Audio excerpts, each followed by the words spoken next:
So for everybody who's showing up on Facebook, this is our Narcissism Expert Roundtable. I am Rita Hickman. I'm a body, mind expert and a shiatsu massage therapist. And my specialty is helping women who are in toxic relationships or narcissistic relationships get strong enough and smart enough and clear enough and find their voice and get their energy back so that they can do the things they want to do. You know, there's all this great advice out there. Everybody says, well, you should just set boundaries. You should just, do this. You should, but if you're exhausted, there's no, too bad, or you're scared or insecure, you don't have support. So that's what I do. I help women go through this. So if you're joining us and you're seeing us on Facebook or the recording, and we're thrilled you're here. And I gathered these beautiful women healers to be on this roundtable tonight. And we've got experience in narcissism in different ways, from our family, from friends, from romances, from coworkers. We cover the gamut. And we're also all different specialties, healing specialties. And part of the reason we got into healing was because of the narcissists in our life. That's part of the reason that, we're like, we have to figure this out. We have to heal ourselves. We have to find out how all of this works. And it launched us into becoming healers. And we all went in different directions. We went in the directions of like emotional freedom technique. We went into the directions of, oh, I've got one more person. Hang on, we have to add Jane. Jane should be coming on in a second. Excellent. Jane will be here too. So we're going to start with a few introductions. So I'm going to start with Shona, since she's right there. Hi, Shona. Hi, Shona, are you? Hello. There you are. Hi. Can you see Shona, I can see you. Hopefully you're showing up the live stream. That would be awesome. And so Shona is a specialist in emotional freedom technique, which is, the thing when everybody talks about tapping, that's what they're talking about. And one of the reasons I love EFT is because it works with the meridians of Asian medicine. It's super exciting. So Shona not only does EFT, but she coaches people in how to empower themselves and get through these challenges using EFT. So what do you have to share with us tonight, Shona? Oh my God, it's so good to be here with you. So much to share, and I thank you for that beautiful introduction. I love EFT as a tool because it is free, it's accessible, anyone can learn it, it's easy to use, and anyone can learn how to use it. And you can use it anywhere. So it's great to be here. As Rita was saying, I'm Shona Sharma, and I help high-achieving women who struggle with overwhelm, fatigue, loss of confidence, self-doubt, and very often they have really rough inner critics.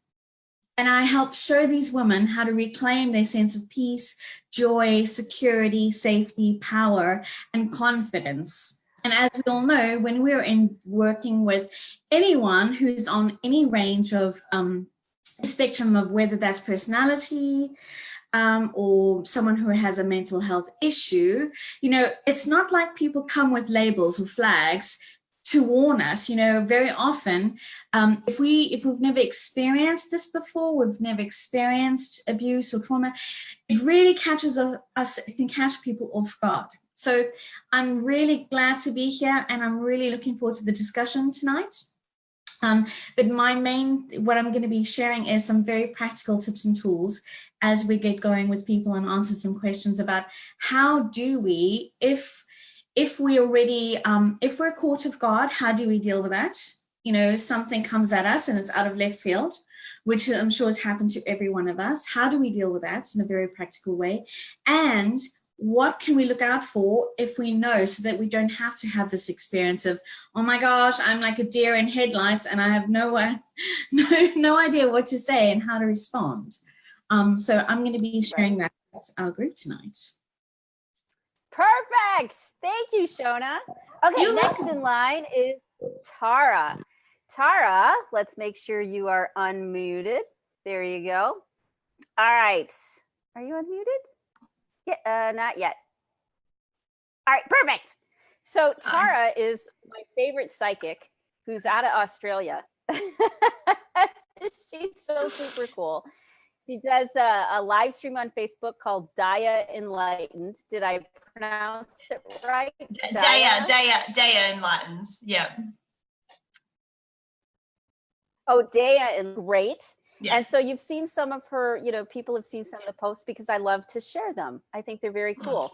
It looks like there'll be a little bit of an audio delay because you're on the other side of the planet, literally. And so we'll just keep that in check. So Tara, what are you going to be bringing to the roundtable tonight? Thank you, Rita. Yes, hello from Australia. I'm currently in Melbourne in a hotel. So yes, I'm in the middle of traveling at the moment. So basically, I'm a psychic medium, and I'm also a healer and a Sanskrit singer. So what I do is I help especially women, help them to connect to their intuition. And I actually believe we've all got a psychic ability within us. So my main mission in life is to help people to understand how to connect to that intuition. So it's things like trying to understand our senses and what our body is telling us, as well as our mind, what messages perhaps we're getting from our guides, so our angels, because I think this is really important to be connected to as well. So once we have this internal guidance system, it actually helps us to really navigate the world of narcissists. So my job is to help clients to identify them, to have coping strategies, to actually feel into what it's like when someone is giving off bad energy or good energy or anything in between, because as we know with narcissists, they can be wolf in sheep's clothing sometimes with how they present themselves. So that's a little bit about me. There you go. Perfect. So next in line, it looks like Patti Mason. Now, Patti is, she hooks me up with CBD oil. That's, in my life, one of Patti's big jobs is to keep me hooked up with CBD oil and keep me really educated about the endocannabinoid system, which is super exciting, because the research has been coming out only over the last, handful of years about how our endocannabinoid system works. And so when I've got questions about how that stuff works and, the CBD and even questions about, medical marijuana and how that fits in and its place and CBD's place. And the cool bonus is Patti is also a self-defense expert, because of her narcissistic situation. It motivated her to really learn how to empower herself, not just, not only intuitively, not only in managing the emotions, but literally, like, how do you kick somebody's butt, or feel confident enough to do so that people don't hassle you? It's a fun thing, because narcissists a lot of times are bullies. And when you carry this energy with you, that that no matter what happens to you, you're going to be fine physically, you'll know how to handle yourself. What a gift to have that come about. So Patti's going to bring that arm of the equation into it. So what are you going to bring for us this evening, Patti? Oh my goodness. You said a lot of it already just in the introduction, but that's one of the words that you used is key, and it is confidence. And the biggest thing is it's about figuring it out now, because whether it's in any situation, it's been said already multiple times, you're going to get caught off guard. Is that the moment when you want to figure out how you're going to handle the situation? Confidence comes in being prepared. And that's what I love about what I get to do. And, people think self-defense and CBD are, two totally different things. But what I have the ability to do using both of those tools, and even when they're combined, is empowering people, particularly women, to have a peace of mind. Whether it is a peace of mind to just get through your day when it looks like the world is crashing down, and then you have to go home and there's a toxic person there, and you have to be able to put it all together to just get through the night, or if it's peace of mind to go out and have some fun with your girlfriends and not have to worry about your safety, to be prepared for all that. And confidence is really what it's about. It's building your confidence. And no matter where you're at, you will always be building your confidence. Mm-hmm. Exactly. Because we're always facing, if we want to grow and evolve as people, that means we are consistently moving beyond our comfort zone, because that's the only way to do it. And what I found, though, is the best way to move beyond my comfort zone is to hang out with really cool women who, will accept me the way that I am. And that's what we all need, is to start gathering these groups of women together in these communities and tribes, because the worst problem in any sort of abuse, I came from childhood abuse, and in any sort of abuse, the biggest issue are the secrets and the emotional isolation.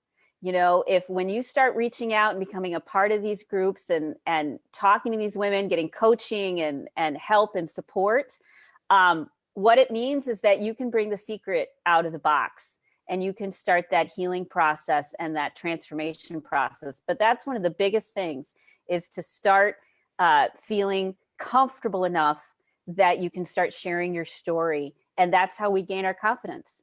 When we start sharing it and you get the support and the love and the joy, from cool women like you guys, then that's how we start to sort it out. So last on our list for this evening is Jane. Jane is my favorite astrologer. Oh my God, it's so hilarious. Every time I see Jane, she's telling me about what's coming up. She's like, hey, this is what's coming up now. And, so I stay on top of all of the, retrogrades and changes in the moons. And, it's awesome, because I wouldn't follow this stuff. It's a little too complicated for my thinking. And so it's awesome. I get Jane to be my astrologer, as well as flower essences, as well as, oh, that's right, codependency. Jane and I have these amazing conversations about codependency and flower essences and astrology, and how they all come together in different times. How you can, check up somebody's astrological sign before you date them, when you first meet them, coworkers, people in the bar, she kind of like finds a way to get their birth date, and then she's checking them out, and she's like, is this someone who will be a good fit for me? Is this someone that I want to move forward with? It's like getting insider information. It's fabulous. So Jane, what are you going to bring to our Zoom conversation this evening? Hi, everyone. This evening, I would like to be reminding everyone how astrology and the flower essences can be so healing in your journey here. The astrology can be healing just for you to understand what your astrology is in your own natal chart. It's also healing for you to understand how the transiting planets are influencing your own chart. It's healing for you to understand the people in your life's chart, to understand their strengths and challenges that they have. One thing I didn't mention in the last time we spoke was one of my most favorite interests of astrology is the astrophotography, how your astrology is influenced by your geography, and how that could influence the type of— I've never heard about that before. It's so cool. I'd never heard about that. How that could influence the type of people that you're meeting in those type of areas. And when we're talking about how to avoid being with toxic people, one thing to be aware of is what your astrophotography is, because you may be set up to attract more of that. Whereas if you moved or traveled somewhere else or visited somewhere else, you may have a very different, more fortunate experience.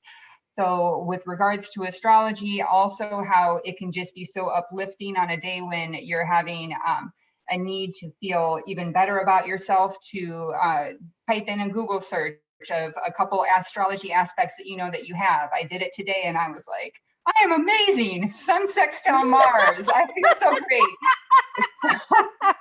So doing that just to know yourself better and really have that reinforced of all your strengths.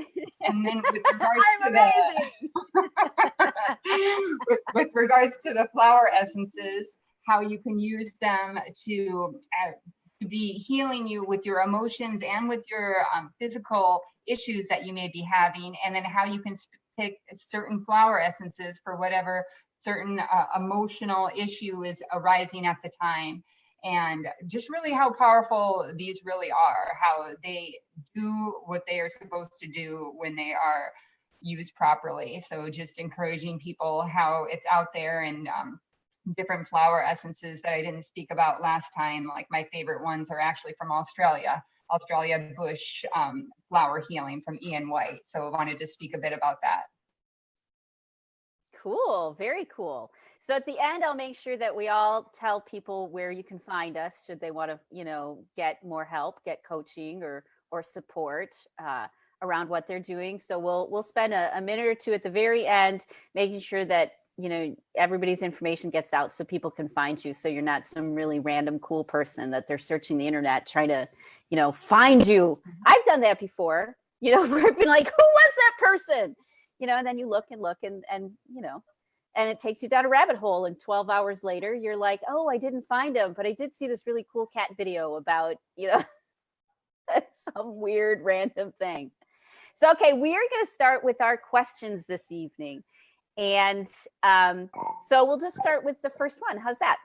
So the first question we've got are practical tools to lower your stress so you respond, not react, when a narcissist gets scary.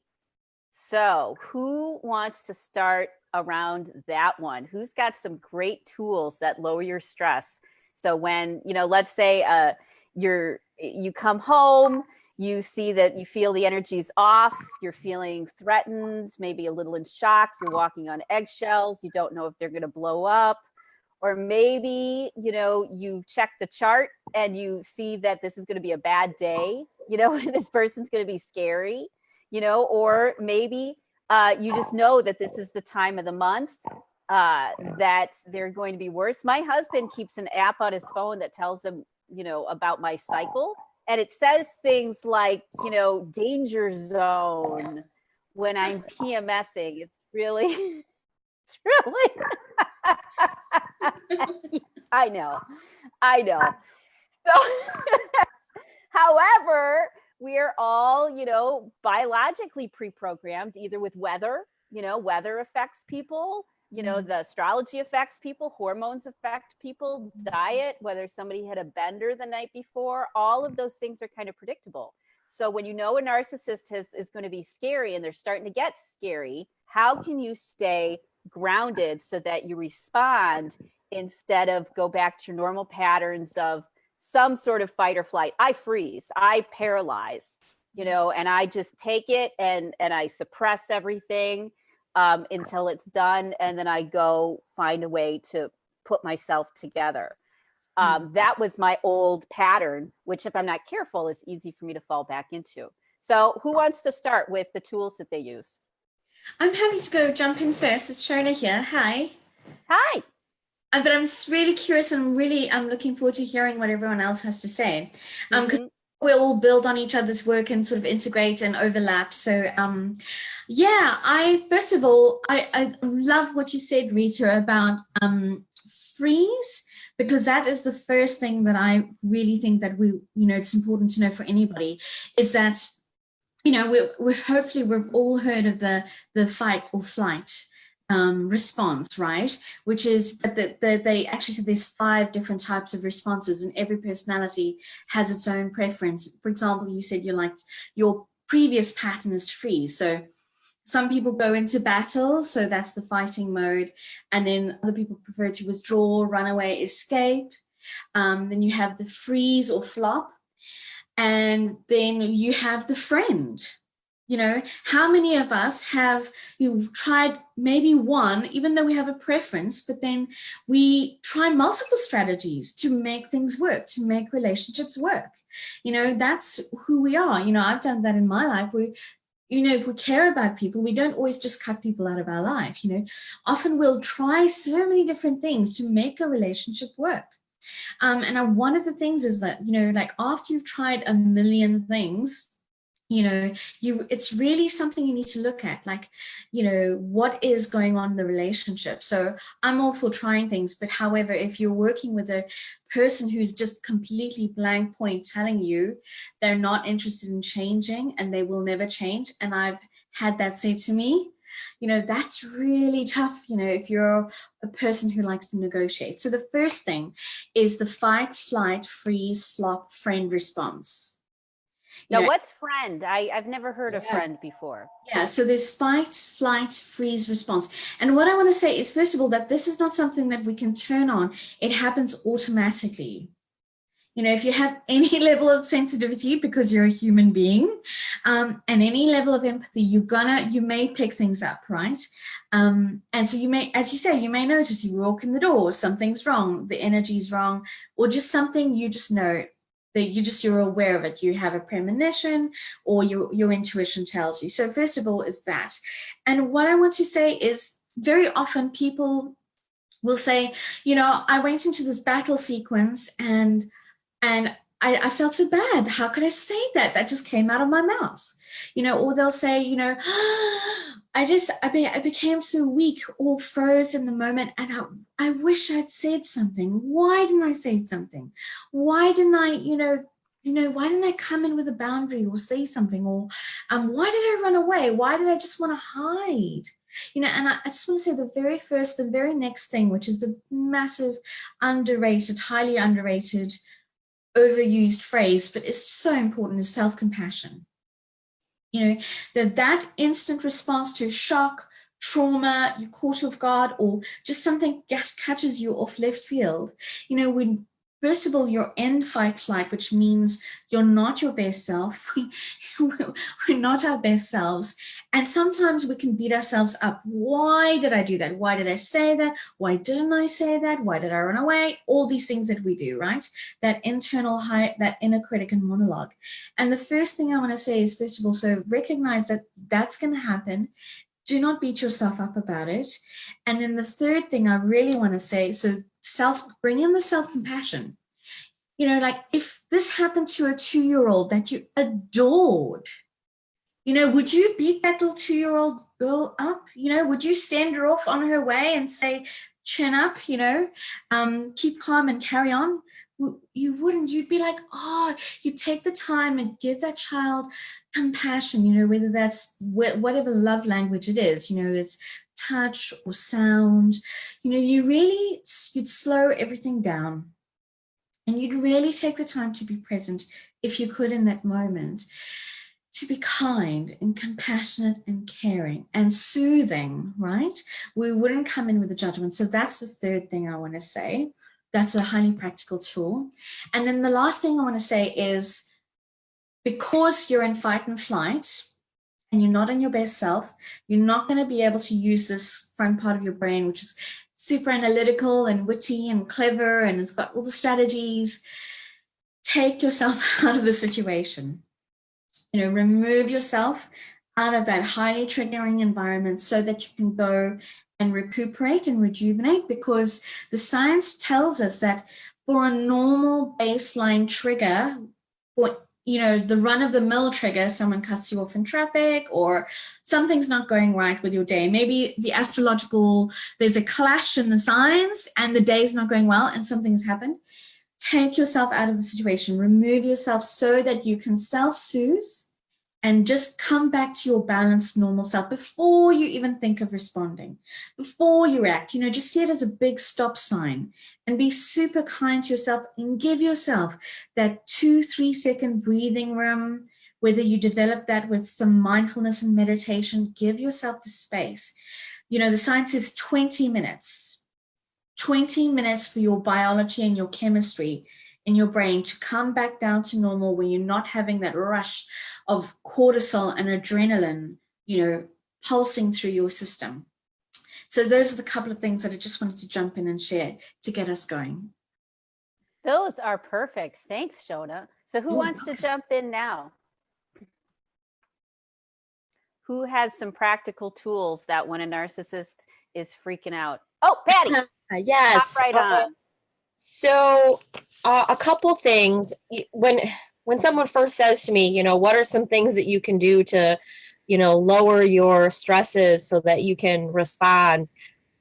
There's a list of 100 self-care things that, we could talk about that are, pretty basic, obvious things. But two things that I want to touch on is, first of all, especially if you're going to be potentially walking into a situation, it's all about your mindset. And one of the very first things that I do in every self-defense class is we do I am statements. And we write them out, and then we get up and we stand up and we find our power pose, our superhero power pose. We get into that and, get our rough, mean faces on, and we shout those I am affirmations. And it's funny because it seems funny, but it's powerful because it's building that confidence, and it gets you kind of like pumped up and psyched up. And the comparison that I do is, think about a fighter. Before they get into the ring, what happens? There's 3 weeks of promotion where they're, doing their tough guy kind of thing. And then the day comes and they're in the locker room and their coach is rubbing their shoulders and giving them the, you got this, you're the best, and he's getting all pumped up. Right. And he starts, doing this. And then what does he do? He's got to walk through the long hallway down the aisle to get to the ring. And there's loud music and people screaming, and he's, and you see them, and they got their, their hood down with their towel, and they're all ready. And they do one of these before they get in, and they get in the ring and they're bouncing on their feet. That's all preparation for that moment. And so preparing, so I don't expect people to, like, I don't do that before I walk out the house. So I don't expect anyone else. Yoga and meditation. Right. Yeah. And my coach comes, rubs my shoulders. You got this. We all need somebody like that. We should do that every morning. I do that on my live streams. I tell everybody that they got it. They'll be fine. You'll be fine. It's a great thing. Absolutely. But you can do it at a little bit of a different level. And that starts out with, this is my I am statements that I use when I need to get into that mindset of, being prepared, of just walking out the door for the day, or, if I know that I'm going to be in a room or potentially confronted by someone who's toxic and a narcissist. And I am strong. I am worthy. I am a warrior. I am an inspiration. I'm a friend. And you just yell these, whether you're doing it in your car, sitting in the parking lot before you walk into work, or, you looking in the mirror in your bathroom before you leave, wherever it is, whatever you're doing. These I am affirmations, write them down, look at them every day, read them every day, and yell them out loud. And get loud. Because it's going to get you, especially if you're just about to walk into a situation with someone where prepare yourself for it. Get yourself into that moment and get your mindset, because otherwise, what do? We sit in our car before you go into work going, I don't want to do this. I don't want to deal with this person today. I don't. And you bring yourself down to that level where you have already convinced yourself that you can't handle this and that you're not going to be able to. So give yourself that that push, that mindset of, that no matter what you walk into, you can confidently handle it, and excite yourself in that. And the second big tip that I have is about awareness. Being conscious, being aware, being in that moment, being aware of what's happening around you.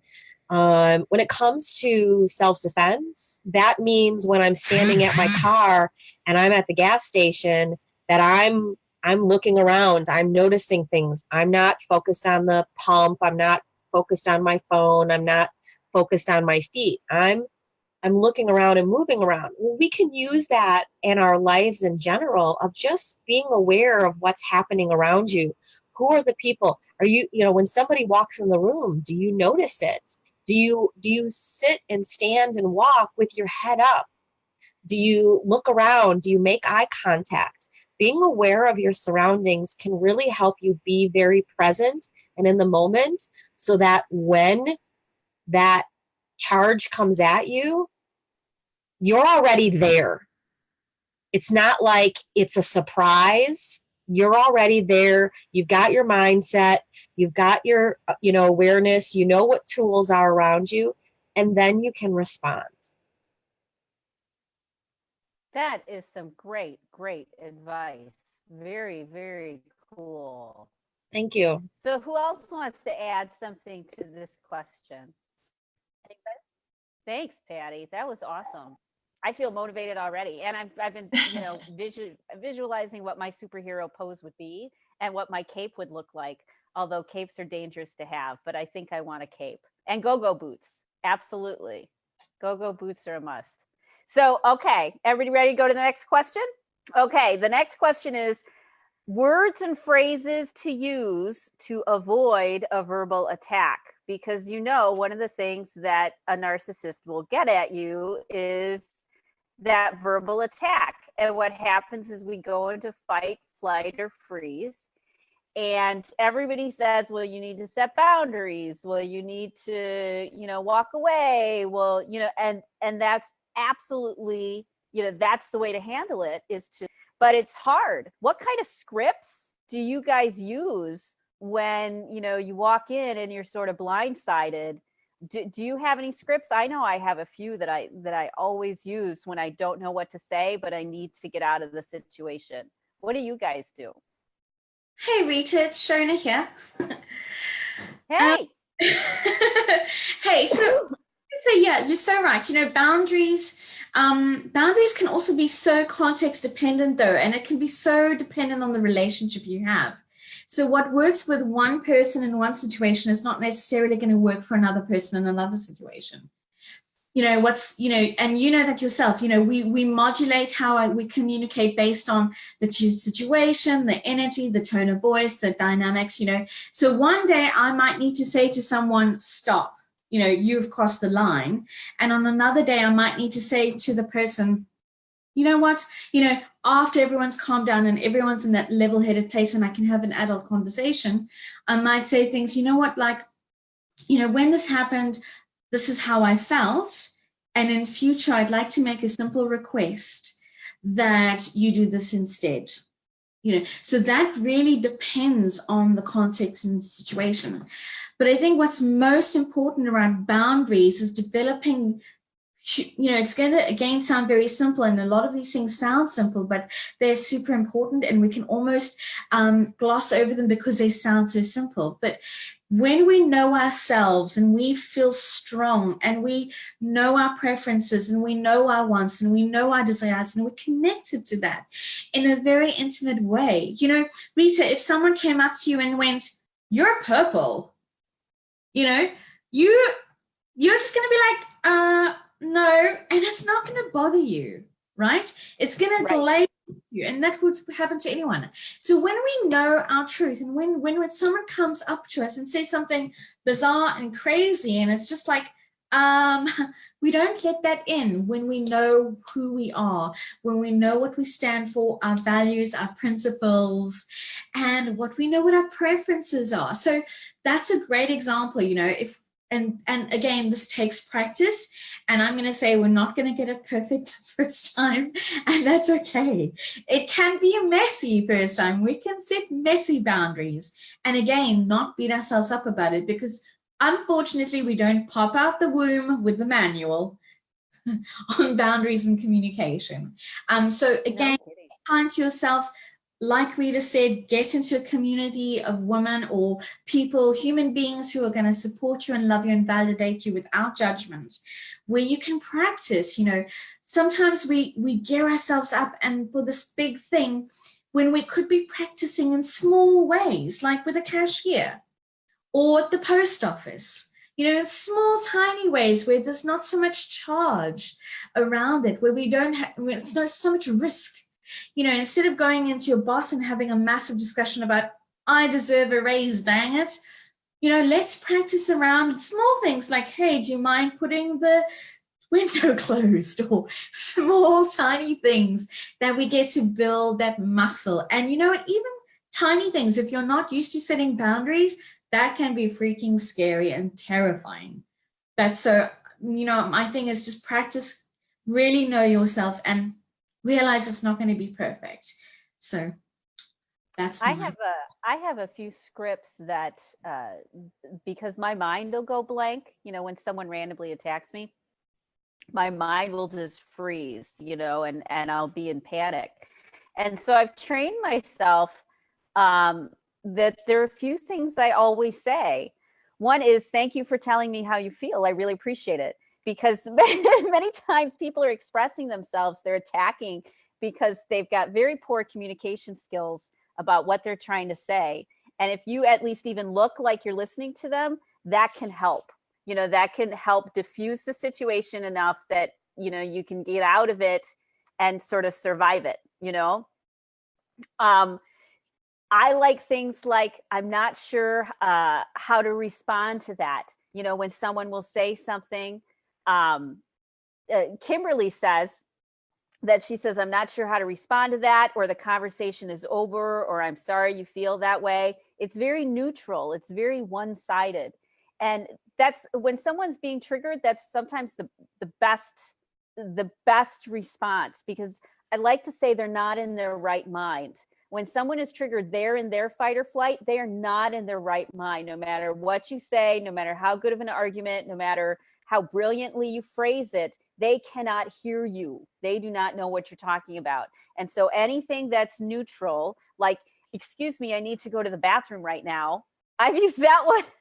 I've used that one a lot, you know, and then you go to the bathroom and you compose yourself and you do or don't come back. You know, that's totally up to you. Maybe you just keep walking, you know. So I'll use things like, thank you for telling me how you feel. I need to go to the bathroom. Or you've crossed a boundary. I need to remove myself. I don't make it about the other person. I always respond in a way that's just, I need to leave right now. Thank you very much for your time. And then, as Shona said later on, have the conversation of, this was a boundary for mine. From going forward, when you cross this, I'm going to have to leave. You know, I'm going to have to take care of myself. And so I like to have a few things that I can pull out of my pocket when I can't think of anything else. So who else wants to add something? Yeah, I'll just finish with one more sentence on the boundaries. One of my favorite words to use that comes from Terry Cole is, I'd like to make a simple request. Mm-hmm. One of the best phrases. Mm-hmm. That is a good phrase. So Tara's on a little bit of an audio lag, so I want to make sure I give you space. Tara, did you have something to add to this? Yeah, I did actually. It's fantastic what everyone's saying so far. It's really helpful. I feel like I'm writing stuff down for my own mind, you know, for later use. But I'm gathering things here. I just wanted to add because you mentioned about these scripts. Now, I also feel that we have non-verbals we can do too. So physical actions that help us to better empower ourselves and take command back in the space, because the narcissist, what they'll try to do is overwhelm us, right? So what I always say is that with a narcissist, they're kind of like a runaway train. Eventually they'll run out of steam when they're emotionally activated. They're going to go and go and go and go on the attack until they run out of steam. So if you're in that freeze mode, it's a good idea just to wait. But if you're finding that it's getting so overwhelming, what I actually teach my clients to do is put your hand up like this, just in front of you, to literally tell them and signal to them that you're about to speak. Then you say one of those brilliant statements that you said, Rita, or Shona said about, I'm not going to engage with that. That's one that I use. I'm not going to engage with that right now. Or as you said, Rita, thank you for telling me how you feel. Or that's your opinion. So you put your hand up. But the trick is, as you're speaking, don't put your hand down until you've finished. Because this is a signal that you are speaking. And even if you're pausing and gathering your thoughts, this hand is the signal to them that you're trying to just create a boundary, but then you don't lower your hand until you finish. And that is really, really powerful, because it gives you that physical connection symbol there so they know that you're still wanting to speak. And sometimes I find it diffuses things a little bit as well. Mm-hmm. Yeah. Mm-hmm. So I just wanted to add that. Yeah. Sometimes what I've done is when someone wants to have a difficult conversation and I feel I need to stay there, I'll put something in front of my abdomen. I'll put a pillow, or I'll put my hand there. I'll put something so that energetically for myself, I feel there's more of a barrier. And so I feel more protected because there's something energetically between them and me, and it helps me maintain my composure. I've literally, when people have wanted to express themselves, and really wanted me to hear it, and I wanted to be present for them, but it was freaking me out, I'd put a pillow or something big in front of me. And it makes me feel as if I'm a little more protected from that energy that's coming at me. So Jane, did you have something you wanted to add, or no? And it's okay if you don't. What I was thinking was, of course, it depends on the individual situation and the individual that you're having the conversation with. But what I've noticed is that if people think that you are trying to change them, then you often will trigger them. And I've found that it's helpful if you're communicating things that that they would have a different opinion on, to, in your verbiage, say to them, this is just my opinion. And I understand that you don't have the same opinion, and I'm not trying to make this be your opinion. And when I have done that in the past, it seems like that is really magical, because then they realize, like, oh, I don't need to argue with her, or oh yeah, she understands that I have a different viewpoint.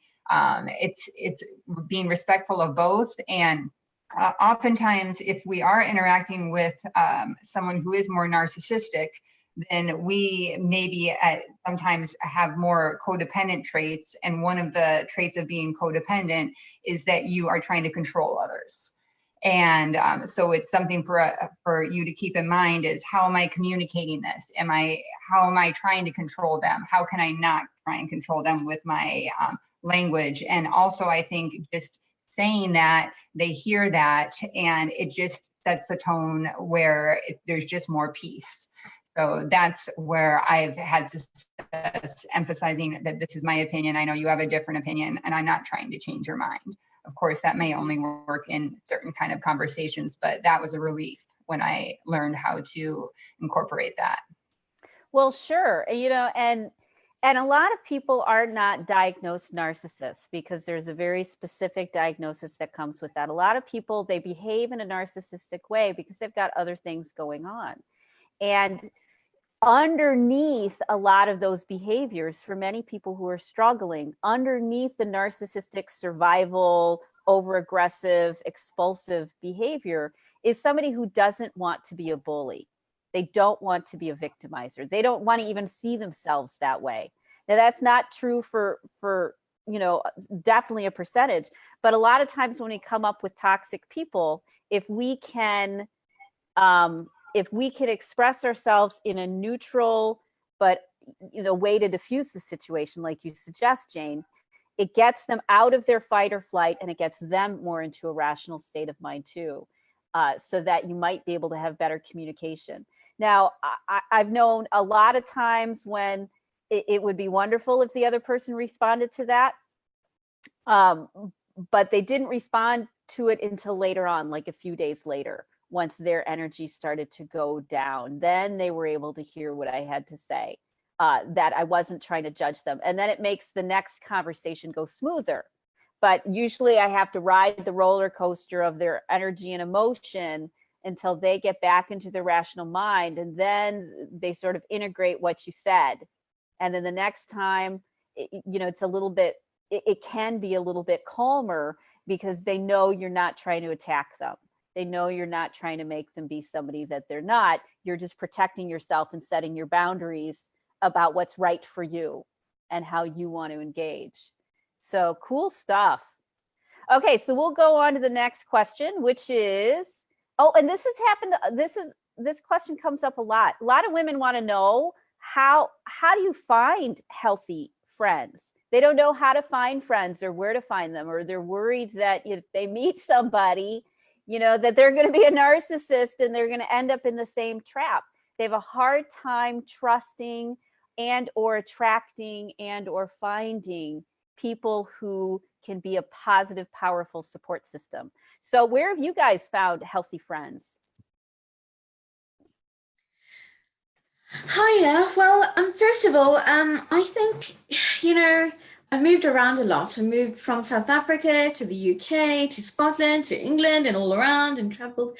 So it's almost like it can be a moving target, but I feel like one of the things that's worked for me is, again, I'm going to come back to it's your relationship with yourself, and if we're worried about having a relationship with friends, whether it's men or women and we're fearing and worried that they're narcissistic, I think, we can't control what's out there in the world, but we can control to a larger extent and degree, who we want to be and who we want to interact with, and what kind of experience we want to have. So, for example, what I work with on myself and my clients is so we could find people locally and online.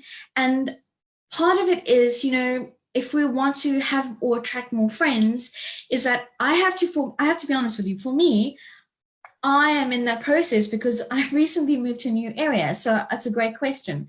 And for me, I have to push myself out of my comfort zone, number one, out of my boundaries, and I've got to make an effort. It's not easy, like being the first one to reach, to ask, to invite. So first of all, it's like, again, it's very practical, but I've got to make an effort, locally and online, and that takes energy. So that's one thing. And then, so I've got to say, like, am I being the type of friend that I would like to attract? So, how am I showing up? What kind of quality am I bringing to the relationship?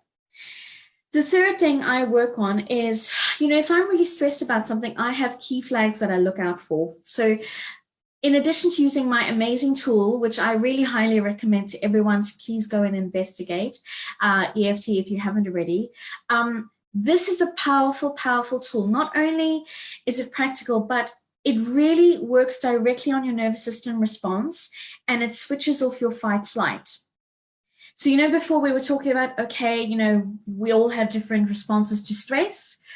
This thing can short circuit and circumvent how long it takes for you. For example, Rita, you were saying, I ride the emotional wave of that person, or, okay, we're going to wait 20 minutes to come down to normal balance till we feel balanced.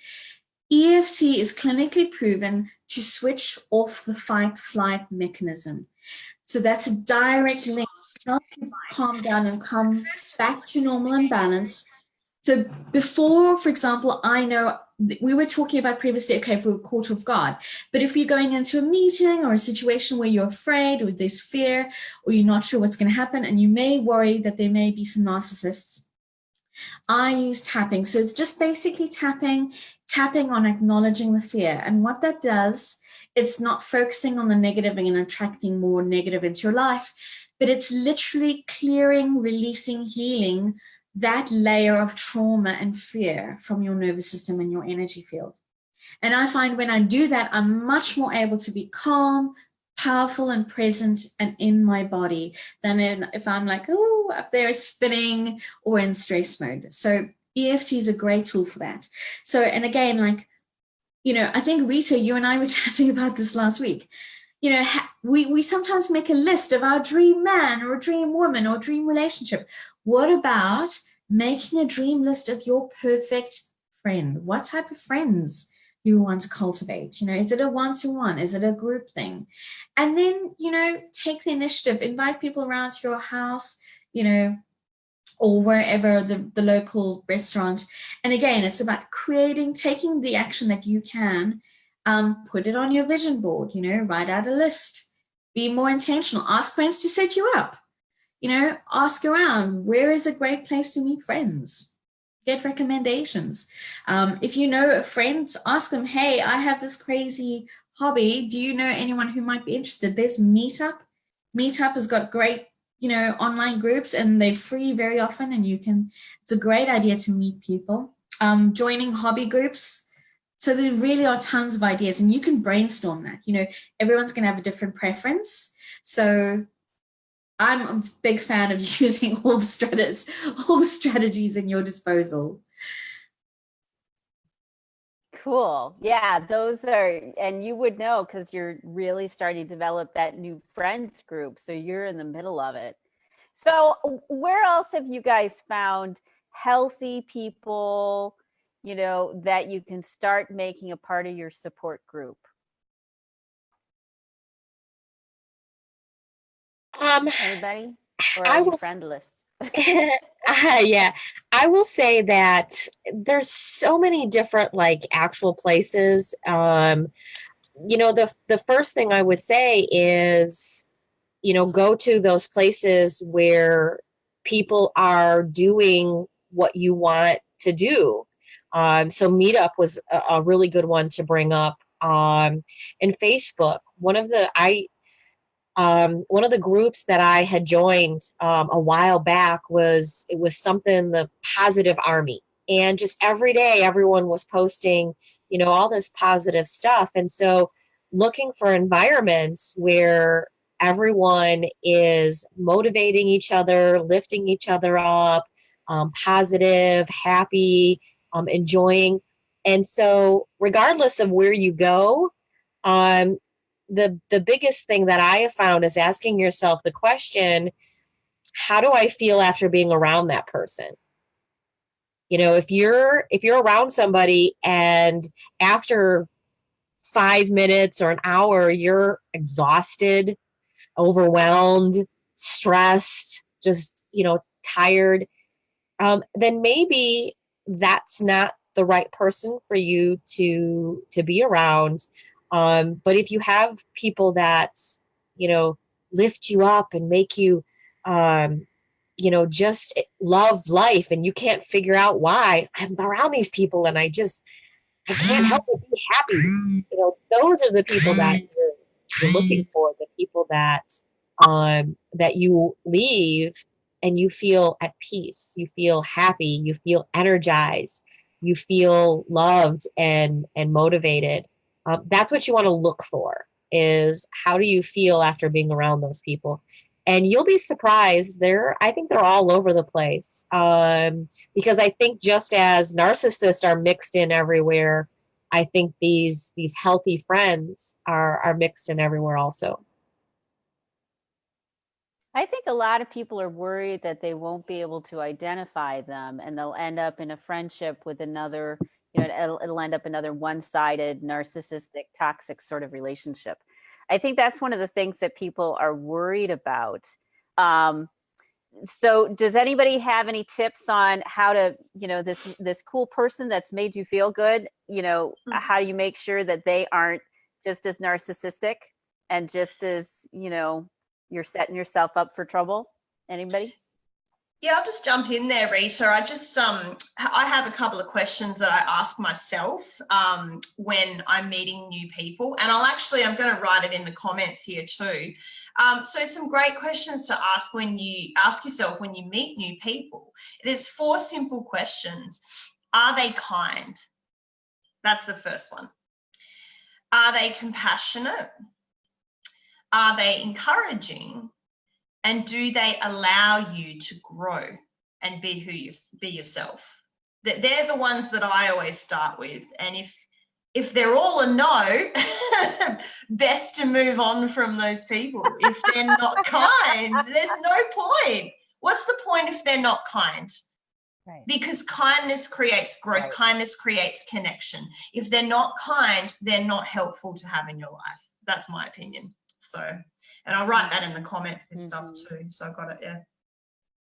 That's all I had to add there. Just simple. Yep. Yeah. Did you have something to add, Jane? I've just found also that the meetup groups have been helpful for me to meet people, and in particular, the astrology meetup groups. And it hasn't been really that I've been like, oh, I'm looking to have friends and hang out with them and talk to them on the phone. I more just enjoy going to a group and just having a nice acquaintance exchange. So also being in the frame mind of knowing that's very nourishing as well, and can even be a little bit better, because then you're not necessarily going to risk pulling someone in that later you might feel, oh goodness, now I have to really step up some boundaries or things like that. But my best luck has been the different astrology meetup groups, and then just being open to any different type of spiritual group that is catching my eye. And the kind of experiences I have through those groups, to me, is fills the need that I have for friendship, new friendships. So that's what has been helpful for me. Very, very cool. Yeah, there are a lot. I think all of you are right. There's a lot of people around who are kind.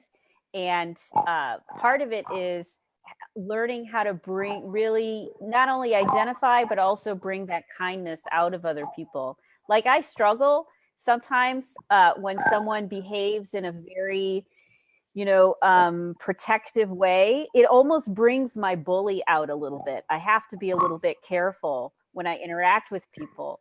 And notice if my own bully's coming up. When you, as Shona was talking about, at the beginning of this question, when you allow yourself to be in a healthy, compassionate, respectful, good boundary setting space, then the people that are going to hang around and want to get to know you better are people of that same energy. If you are, if you're dealing with a drug addiction and your life is all over the place, the only people who are willing to hang out with you will be other people who are struggling, at that same level, if you're looking for a basic friendship, not like a therapist sort of thing. So if you're looking for a basic friendship, the only people that will want to hang out with somebody whose life is really, really, really messed up is generally somebody else whose life is really messed up, and you kind of keep each other there. When you start to evolve yourself, when you start to speak up for yourself and laugh and open up and be vulnerable, then other people who like that and respect that, they'll want to get to know you better too, because you're coming across as an equal, not as somebody who is in a place of needing so much that the other person will, get protective themselves. So let's see. I do have somebody who wanted to know, because it's just about question time. We won't get through all of these, I think. But somebody wanted to know what to do when you're nervous around all men. They have trouble. And I had a client that came to me with that recently too. She was in a narcissistic marriage for a long time. She's just about ready to leave, and she never wants to have another relationship again, with a man, because she's nervous and anxious, and especially if you have any sort of childhood trauma. I've had to deal with a lot of nervousness around men too, and really sort my way through that. One of the things that I found is there are many kind men out there. And when you start to develop self-esteem around, your communication with them, and that they do exist, you're able to start getting over your anxiety, because we're anxious because the only thing that we know has been this trauma. We don't know that there's other things out there. And when you take small steps, like a mouse coming out of their hole, to say, okay, let's try this one. As you were saying earlier, Shona, just try it at a mini step. How did this work out? Would you mind opening the window? Or would you like to go to lunch with me? Or, whatever that helps you start finding your voice. You will start to gain self-esteem that there are nice people out there and nice men out there that will be there for you. But our own trauma makes us tend to project onto all men, and say, this is going to be a problem. Here's an interesting little research factoid. Women who are who do not have health insurance are more attracted to men who have facial features which reflect a lot of testosterone, meaning that they're looking for a man that will protect them. So so in countries where they don't have that safety support, especially for their children, they'll be attracted to people who are more aggressive.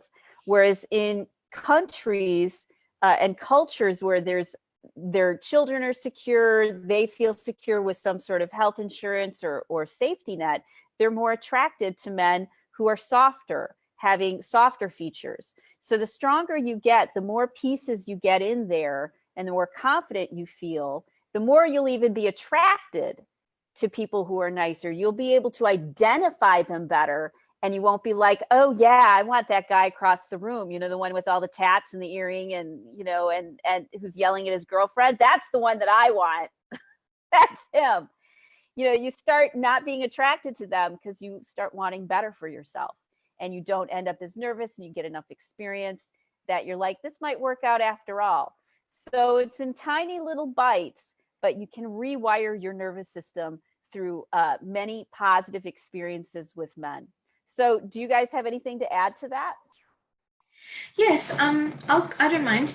So, that's quite an interesting question, and that I'd be curious to find out more. If I was working with this lady, I'd find out more. So, is it in what context? What is it that makes her nervous? Is it meeting in large groups? Is it having a conversation? So I'm just going to imagine that it's going to be one of those two and answer based on that. So if it's around anxiety around big groups or being in groups, I'd probably just take a friend. There's a massive power in having someone with you, feeling like you've got a buddy, a wingman, a wingwoman. In groups. If it's around building, again, and I totally agree with you, with Rita, if I were, afraid to, have conversations or meet men or build relationships, I'd do the same thing. I'd go small, tiny bites, I'd chat up the barista who is making my Starbucks, or the newspaper. You're hot. Like you practice pickup lines. Is that what you do? Yes.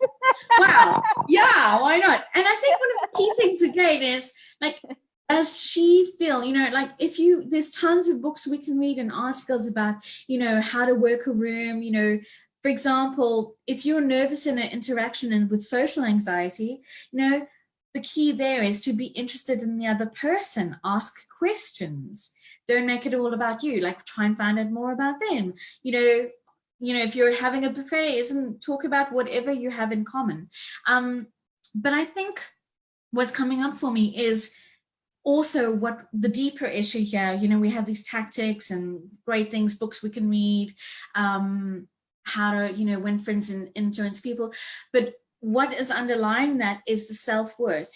How does she come to that relationship? Does she come with like, oh, I had this trauma, no one's going to want me, or what's going through her head? I'd really want to dig in there and find out and work through that and clear that with EFT and coaching.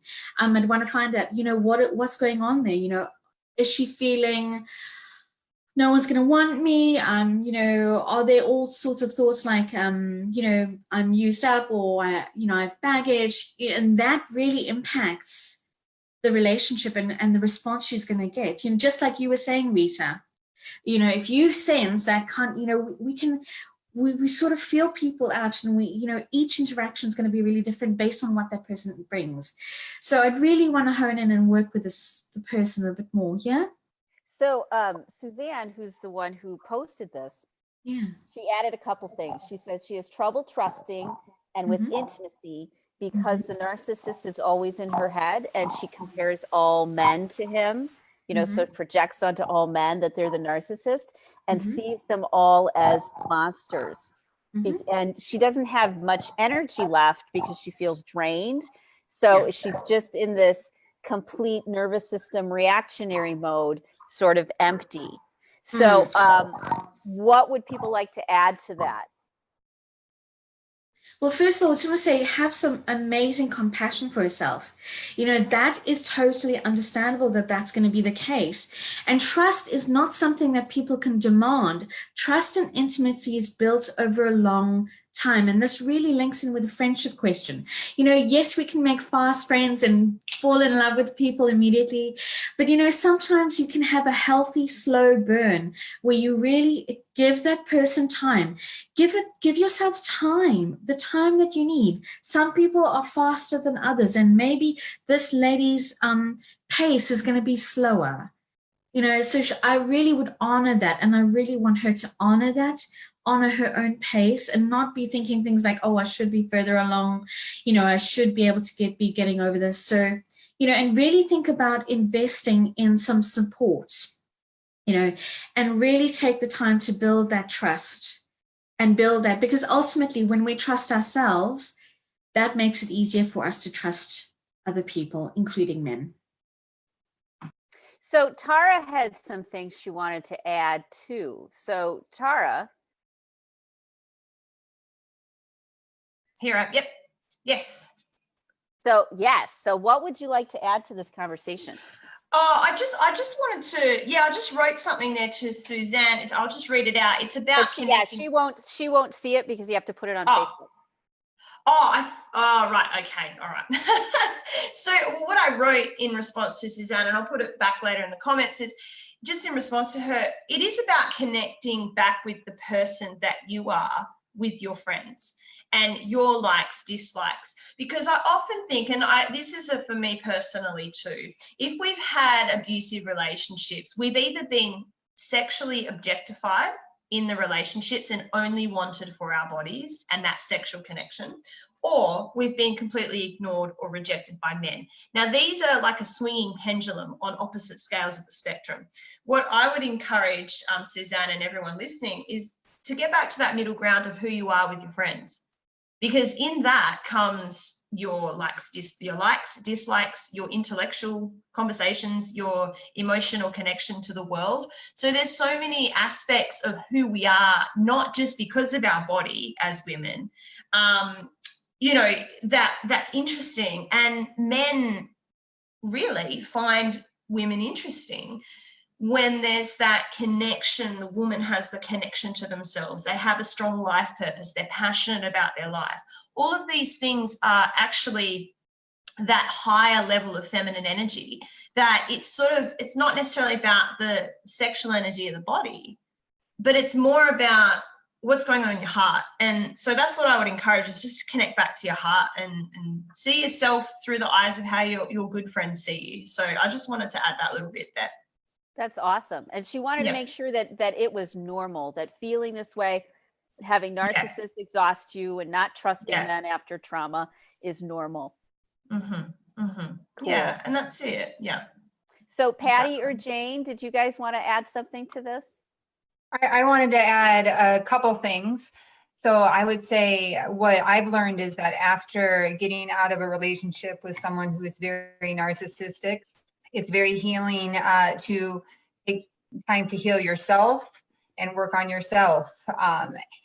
And that one of the mistakes that people can make is that they find that they leave one relationship that has just gotten over, that has been unhealthy, that until you work on yourself, you tend to attract similar type of energy. But it can be empowering to be by yourself and to work on yourself and be healing yourself, whatever modalities you find are helpful, and know that you're going to be in a healthier place when you choose to consider being with someone in a relationship. And another thing that is interesting, it's kind of goes along with what Tara is saying about the balance. one of the things that is talked about in Codependence Anonymous is that there should be a minimum of 3 months before you are getting into heavy intimacy, sexual intimacy with a person. And in our culture, the way that things are, it just seems very normal that things just go fast. But if you do go at a pace of 3 months and you make a goal to yourself that I'm going to project myself as the person I really am, and I'm not going to be concerned about if they like me or change myself to the way that to make them like me. If you are using that time to practice being authentic, that is really an amazing opportunity, in my opinion. And I think also some things to consider is when you're putting out those boundaries with those type of people, with the people that you would be interested in, I think you would tend to attract people who would be more worth your time. If they know that things are going to be going slower, they may not be as the narcissist not as invested to stay around and try and have a relationship with you. And also, if you are practicing being authentic with them and being who you really truly are, you'll start to get an idea of if this person really is for me based on how they react. And then you can have an easier way of retreating from the relationship because you haven't gotten so emotionally involved by getting so quick into physical intimacy. Because when the physical intimacy starts, then that is when it can be harder for people who have been in unhealthy relationships to maintain their authenticity and not be so easily influenced by the other person. And my other thought was, anytime when I'm having an emotional issue, one of my favorite things to do is to do the flower essences. So flower essences are extracts of different plants, flowers, herbs that are placed in water, cooked in the sun, and then the product is taken out and put in bottles for our use, for our emotional and physical wellness. My favorite flower essences that I love is Ian White's. Ian White these are flower essences from Australia. With the flower essences, you have the extract bottle. You can do the drops right underneath your tongue. You can put drops in water and drink it. You can put drops in water and spray it over your head. What I love about Ian White's, I also use the Bach flower remedies, but this book here is really amazing. And you can look up here and say, oh, what's the best different options that I could do to take an essence for fear? And like there's, for example, gray spider flower for extreme terror and immobilizing panic. There is Pal Mulla Mulla for those people who fear social interactions or for people pleasers. Or there is the dog rose of wild flowers, fear of losing control, whether it's your temper, rational mind, or experiencing nervous breakdowns or being swept up in hysteria and panic. So what I would do is I would make a remedy that would combine certain elements of those type of things that were speaking to me when I looked at those definitions, and I would be taking that on a consistent basis. And then if I think I was going to be in a situation where that would be arising even more, I would be taking more of that remedy or making a different remedy, a more specialized remedy. But these flower essences have been very helpful to me and many other people. And it's something that not a lot of people know about. So I definitely encourage people to look into it. The Bach flower remedies, you can actually buy them at Whole Foods now, and other remedies are available online. So that's been very helpful for me, and I encourage others to look into it. Cool. Now, Patti, I know you have an opinion on this because you have been through the ringer in your life. You have seen a lot. So I'd love to hear from you about this question. Thanks. Yes.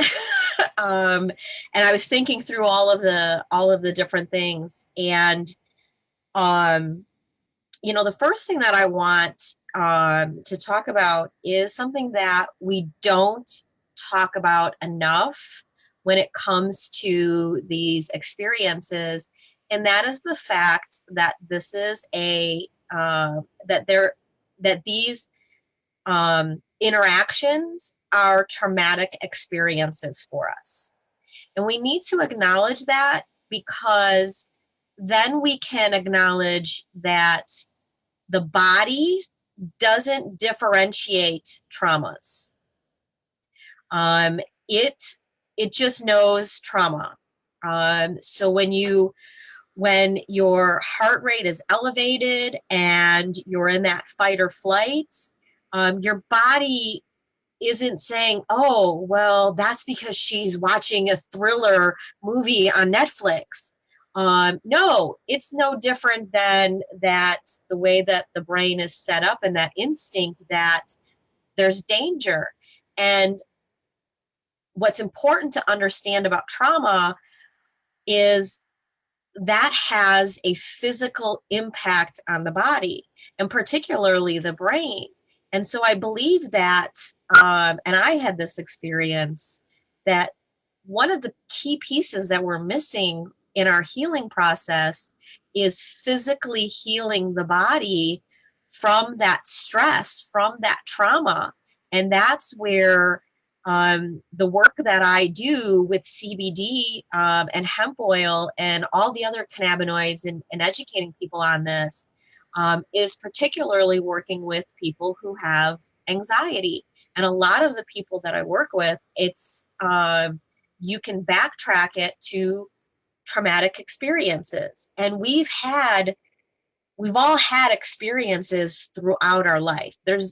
I personally don't know anyone who hasn't had had things happen to them. I have not met that person yet.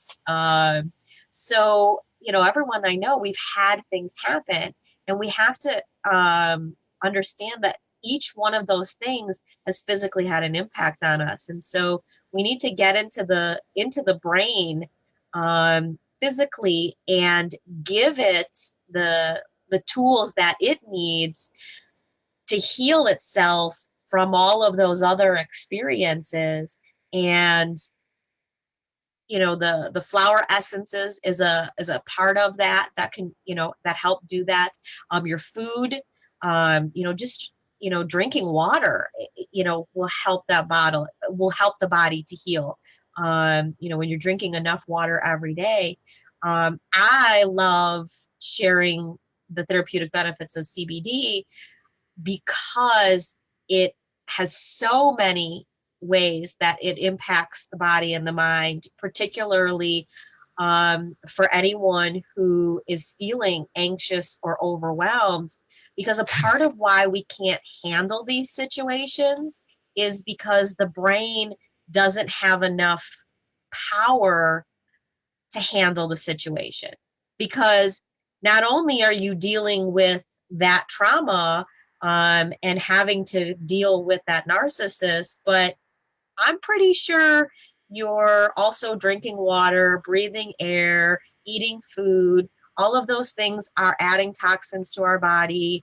Maybe you've got, stress from money and bills, or, your car broke down, or, you forgot your whatever it is. There's constantly these minor stressors that are adding to it. And for us to be better equipped to handle the bigger stressors, like being in a social setting with all men, we need to be able to make sure that the brain is fed and is clear so that we can have that clarity and we can have that peace. And we can't get it if the brain is all muddled with all of this other stuff. And so that's when you look at what a product like what a compound like CBD does, and it comes in different forms and products, what it's doing is, helping the body so that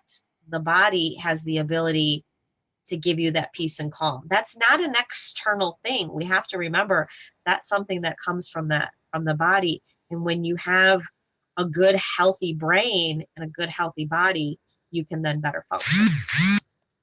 Well, yeah. I mean, one of the things I came across the last couple of days was what we tend to do is our brain will lie to us. It will come up with stories to explain why we're feeling the way that we are. And it will come up with whose fault is it? Is it my fault? Is it your fault? We used to play this game as a kid. You know, what did you do to piss dad off? I don't know. What did you do to piss dad off? You know, none of us ever knew. You know, was it because dinner was late? Was it because I was too loud? Was it, you know, what? And what it really is it's our nervous system reacting to something, and it's reacting to, you know, something that we haven't been eating, like enough vegetables. It's responding to the fact that we're dehydrated or that we didn't get enough sleep. It's not only external things which are coming at us. It's about getting our nervous system in a really healthy place so that we don't get triggered. We don't go into our fight or flight. So it's super important it's super important to take care of your physical needs, because that will allow you to trust, to respond, to be resilient, and to stay out of fight or flight. We've had some great additions. Hey, Tara, could you put some of the things that you guys have been putting in the chat room here on the Facebook? That would be awesome. Yeah, I'm doing it. I'm doing it as we're doing it. I'm actually already doing it. Fabulous. I love that. Okay, thank you. So we do have another question, and it was, from Audrey, how do you finally cut the cord? We have separated for 15 months. I'm 54, he's 67, no kids, but my kids love him, spend time with him, and I'm thankful for that. My kids are grown now. I genuinely care for him, miss something from our 13 years together. I don't know. I do know that I can't ever live with him again. I didn't even know what narcissism truly meant until a couple years ago. It was like a slap in the face, like, oh my God, I'm in trouble. So who has got some thoughts on that, on cutting the cord with people that we love, you know, but are making us sick? Mm-hmm. I'll jump in there, Rita. Oh, sorry, Patti. You want to go first? Okay, I won't be long.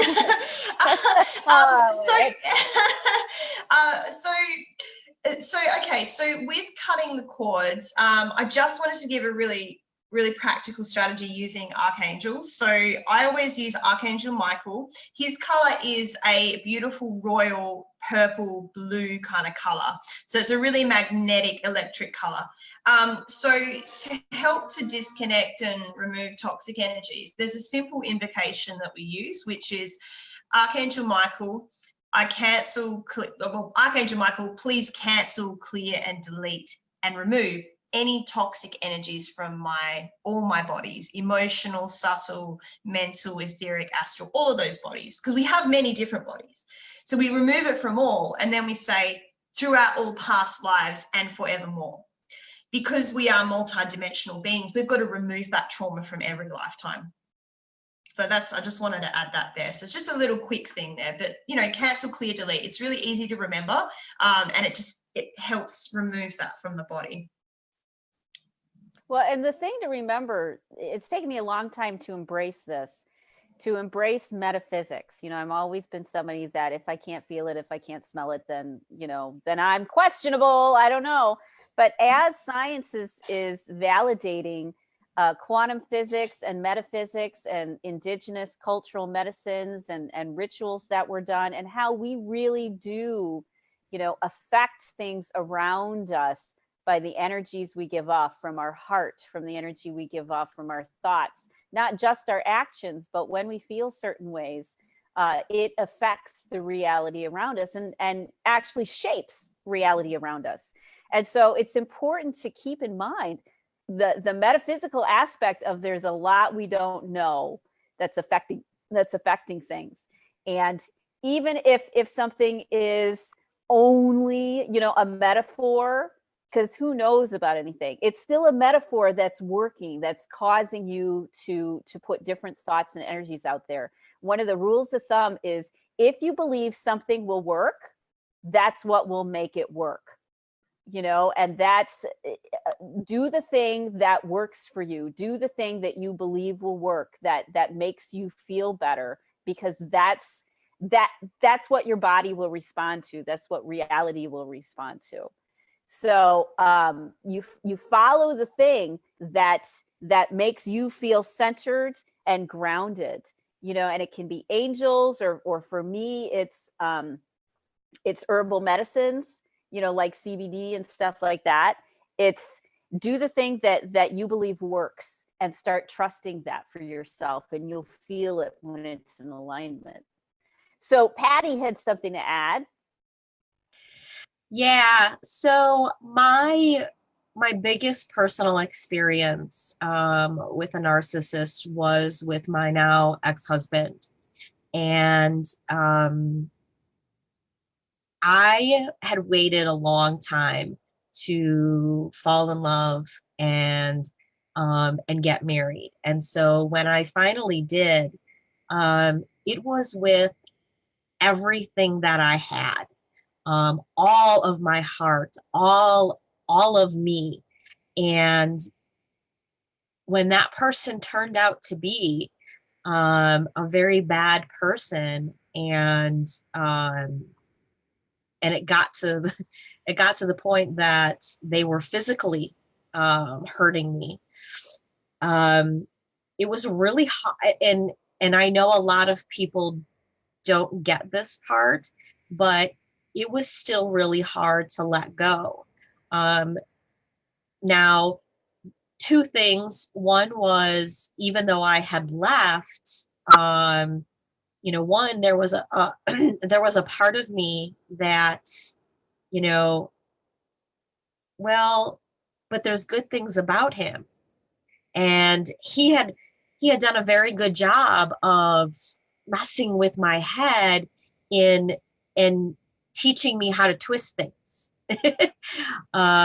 And so my thoughts were twisted, you know, but this person is a good person, but I love this person. But what about these times? Well, what about these moments? And it was really hard to see through it. And the biggest things for me were my self-worth, first of all. And when I did let go, I probably had the least amount of self-worth that I've had in my life that I can, you know, think of. I was at, you know, my lowest low, but I knew that I was still worth it. I was worth real love, not this kind of love. And so my advice to her is, from my own personal experience, is that's where boundaries come from.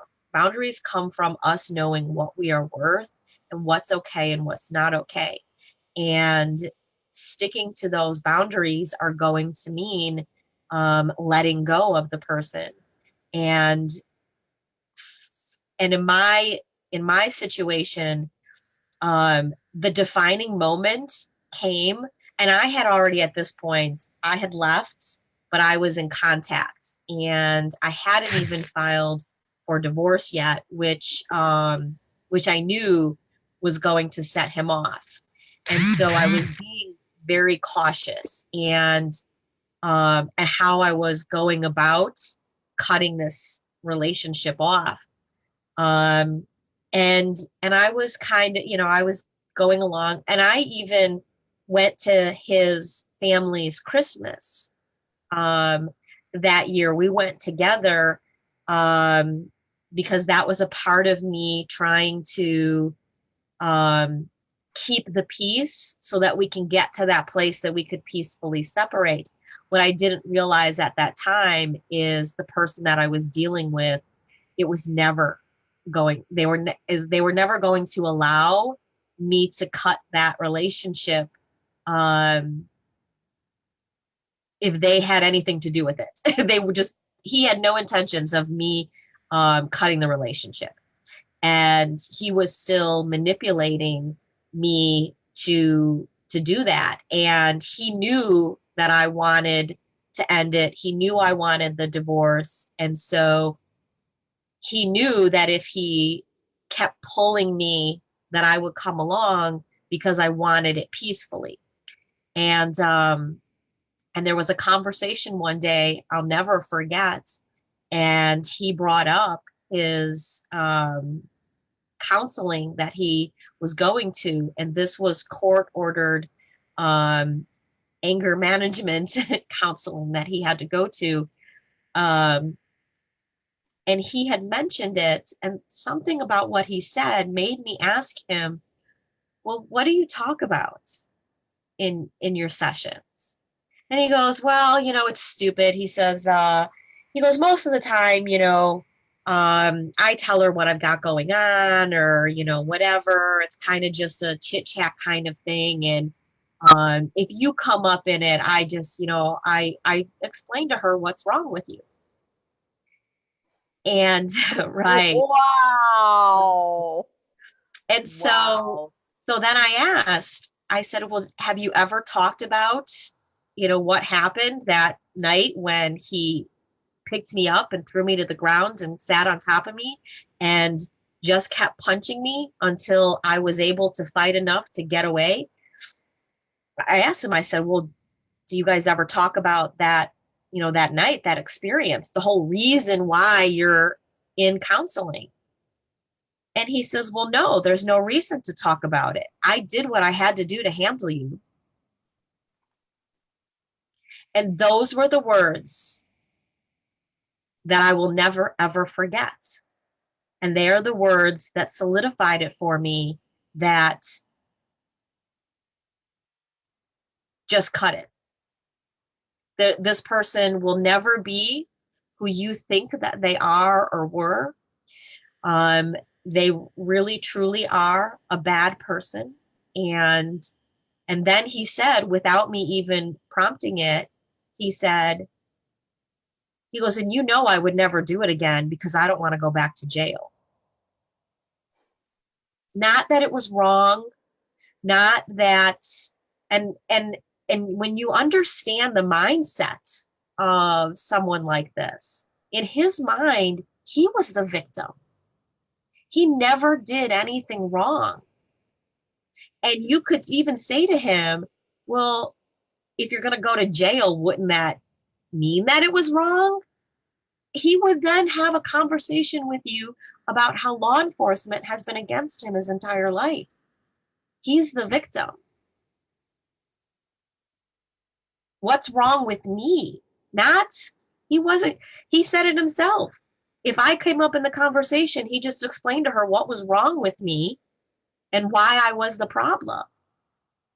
And it's acknowledging that reality of who that person really is, and not who I pictured them to be, and not who I envisioned them and created that, who they really were, and the reality of the situation.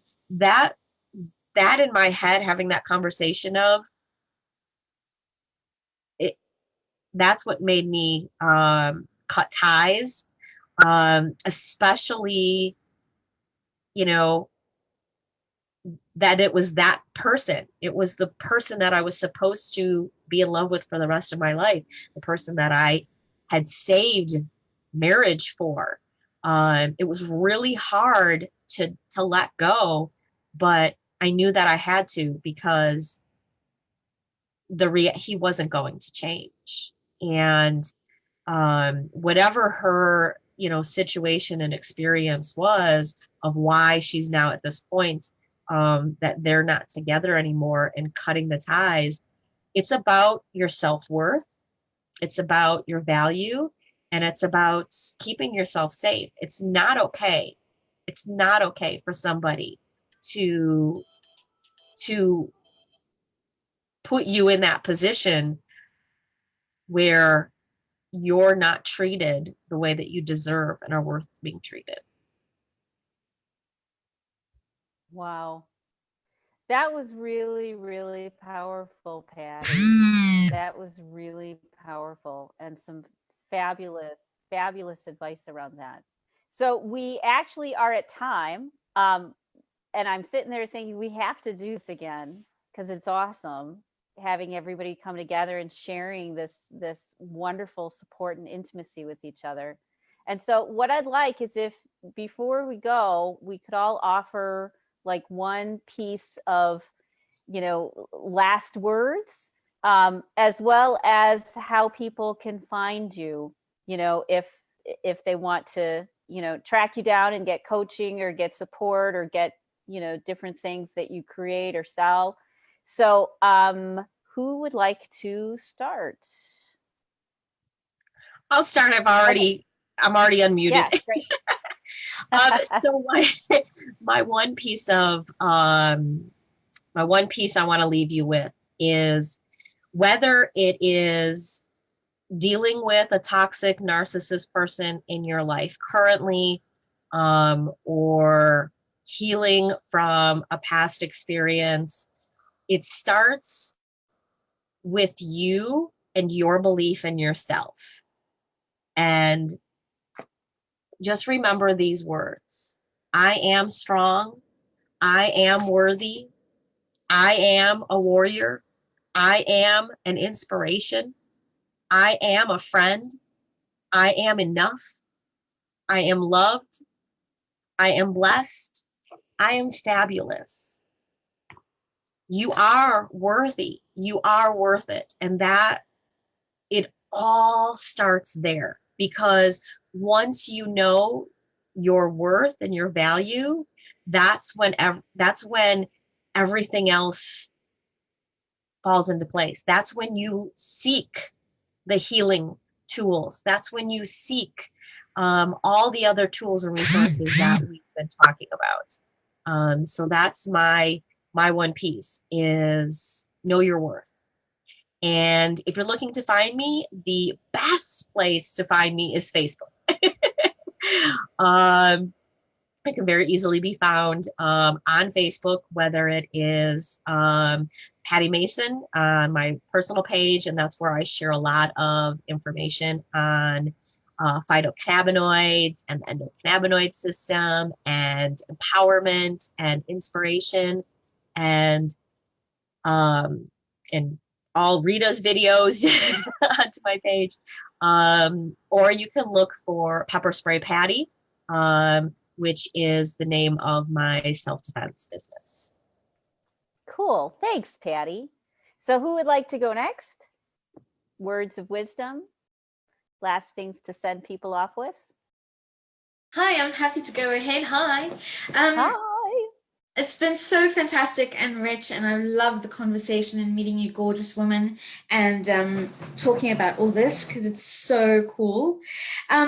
So yeah, my last words, I have a lot to say. So I'm going to say, there is another way, and you absolutely have the power to change this. You absolutely have choice, and you absolutely can find a way to make your life the way you want it to be. And one of the power phrases I love is, I call my power back to me now. That's a fantastic phrase to use. And so if people want to find me and we can have a chat and a conversation about how I can support you, or just a discussion about what we've been talking about today, to carry on, I'm starting to build my social media presence. So on Facebook, I'm Shona Sharma Success Coach, or shonasharma.com is my website, or YouTube, or via Rita. So any one of those options is good for me. Perfect. Thanks, Shona. Thanks, Rita. And it's been such a who would like to Thank go you. next? Oh, yeah. No kidding. This has been awesome. Very awesome. So who's next? Bueller? I can go next. Oh, perfect. Words of wisdom and how to find you.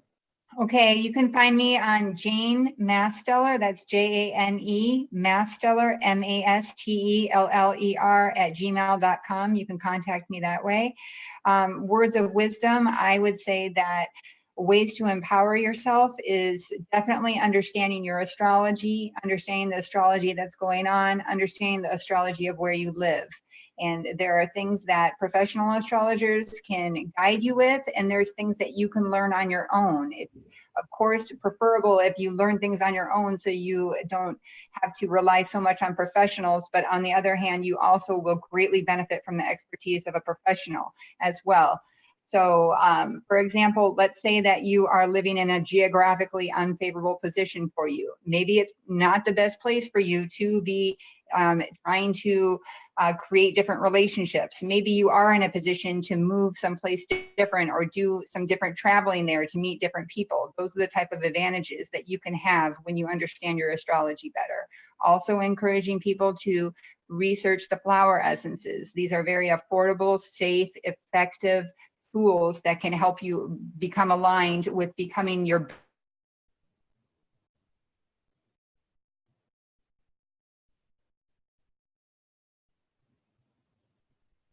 Oh,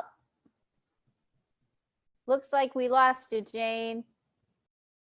I'm just coming back, I think. Oh, there you are. Perfect. There you are. Okay, so those are the flower essences help you become your best possible self. And when people are talking about raising your self-worth and improving your confidence, there are flower essences that help for that. There are flower essences that help decrease fear. These are very gentle, very powerful tools that I encourage you to look more into. Cool. Thanks, Jane. Okay, Tara. All right.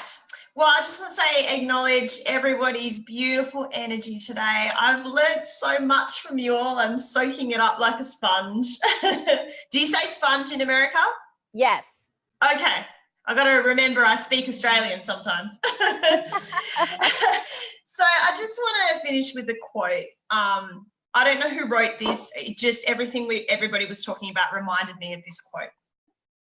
You are worth more than second thoughts or maybes. You are worth more than second thoughts or maybes. So if someone's making you the number one, yeah, it's powerful, hey? Because I really think that a healthy relationship is where two people help one another to become more of themselves, to love themselves more. But where we start with a healthy relationship is within ourselves. So if we're loving ourselves, if we're being the ultimate partner to ourselves, if we ultimately marry ourselves and commit to ourselves long term, then we're actually teaching others how to do that for ourselves when we become in union with someone else. And just a couple of little affirmations, you know, you are love, you are light, and you are peace. And you can radiate that every day.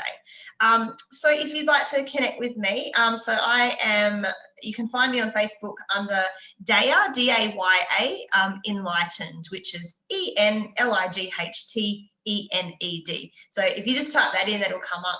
And basically I help people to connect to their intuition and through the power of crystals and angels. I'm a big believer that those metaphysical tools can help us because they're all energy based and we are energy. So, you know, why not? So I hope that helps, guys, and thank you for that. Mwah. Thanks, Tara. No worries. So, and I'm Rita Hickman, and what words of advice do I have? Well, I'm someone who is very much into the body. I'm into feeling good. I'm into pleasure. And so when you feel good, when you're getting your needs met physically, mentally, and emotionally, when you have done that healing work that's taken the electrical charge out of your nervous system so you're not carrying that weight and that burden anymore, when you do things that nourish your soul, that feel good, that physically feel good, soft things or spas or skin on skin, whatever it may be, or a wonderful cup of tea or a beautiful little mug. You know, I've got my mug, my penguin mug. I believe I can fly. I love it. My little penguin with his balloons. When we do things that make us happy, when you plant the flowers where you can see them, you know, when you put your bare feet in the grass and enjoy being around the tree and you hug the tree, when you do those physical things, you are more resilient. You stay out of fight or flight. You stay in your rational mind and you start to heal and evolve and grow. And I love to do things that make me feel good, because the better I feel, then the healthier I am and the more I can be the highest version of myself that I want to be. And if people want to find me, I'd suggest you look for the group that I think most of us, if not all of us, belong to, which is Healthy Mindsets to Cope with Narcissists. So if you look for that on Facebook, This is where we have a lot of these videos. This is where we have inspirational things. I'm really active on it all the time. And so it's a great community to join where you can find, as I said, most of these women are part of the group already. And so you can find them there, or just to feel like you aren't alone anymore, that you get the secrets out of the way. You don't have to hide. You don't have to explain. This is a place where everybody understands the experience that you're having. So you never have to feel alone again. You do not have to go through this alone anymore, ever. Because if it's not us, there are other people who are just as thirsting to be an evolved version of themselves, just like you are. And so you will find them. But this is one of the best spots to find us, is that healthy mindsets to cope with narcissists. So I think that's it. We didn't get all of our 8 questions, but I think we're going to try to find a time where we can come back and address more of these, because this is a really important topic that we get out and about and around. And I can see that Shona's getting a little tired. What time is it there, Shona?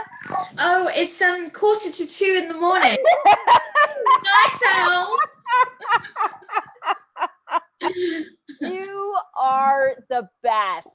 So are you, Rita. It's such a pleasure. Thank you. Thank you for all of you beautiful women for being on here. I'm going to end the Facebook Live and then we'll chat for another second. Okay, stop live stream. Goodbye, everybody on Facebook. Bye. Thanks for joining us tonight. Okay, talk to you later. Bye.